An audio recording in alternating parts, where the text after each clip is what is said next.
मेरे दादा मुझसे पूछा करते थे, अक्सर औरों से भी पूछा करते थे, लेकिन जब उन्होंने मुझसे पूछा तो फिर पूछना बंद कर दिया। वो पूछा करते थे कि अक्ल बड़ी की भैंस। अब उनको कौन उत्तर दे। मुझसे एक दिन पूछ बैठे, मैंने कहा भैंस। उन्होंने कहा क्यों? मैंने कहा क्योंकि भैंस ये सवाल नहीं पूछती।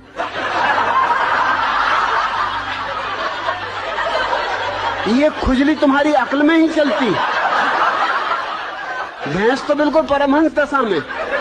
मैं कई भैंसों के पास जाके कई घंटों खड़ा रहा, कोई भैंस नहीं पूछती कि अक्ल बड़ी की भैंस। अरे भैंस को पता ही है कि हम बड़े, क्या पूछना।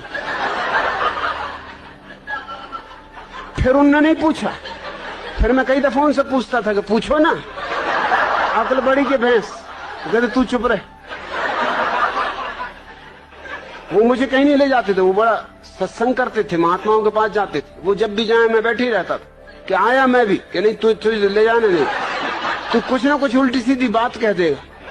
मैंने कहा उल्टी सीधी बातें तुम लोग करते हो, मैं सीधी सादी बात करता हूं। अब तुम ये बात पूछते हो अक्ल बड़ी की भैंस, और मैंने सीधा उत्तर दे दिया कि भैंस, तो तुमको लगता है उल्टी सीधी बातें कर रहा हूं।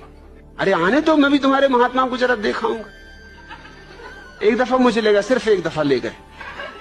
एक महात्मा के पास गए वो मिलने, मुझे ले गए। महात्मा की उम्र रही हो कोई 30 साल, मेरी उम्र रही होगी मुश्किल से कोई 15 साल, और मेरे दादा की उम्र रही कम से कम 60 साल।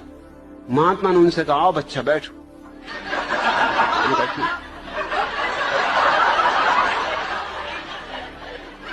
मेरे दादा ने मुझसे कहा तुम्हें कुछ पूछना तुम पहले ही पूछ लो, नहीं तो फिर गड़बड़ हो जाएगी, फिर मैं पूछ लूं। मैंने उनसे पूछा कि बच्चा एक जवाब दो। महात्मा बहुत नाराज हुए, कहने लगे मुझसे बच्चा कहते हो? मैंने कहा तुम मेरे दादा को बच्चा कह रहे हरामजादे, 60 साल की उम्र के बूढ़े को बच्चा कह रहे, 30 साल के तुम हो, 15 साल का मैं हूं, तो कोई गणित में गलती कर रहा हूं? तुम बच्चा नहीं महाबच्चा हो। मेरे दादा ने मुझे फौरन बाहर निकाला, तू जा भैया, तू घर जाओ, कभी मेरे साथ मत आना। क्या बातें पूछ रहे हो? सृष्टि को किसने बनाया? जान भी लोगे तो क्या करोगे? क्या फिर से बनाना है? एक से ही मन नहीं भरा।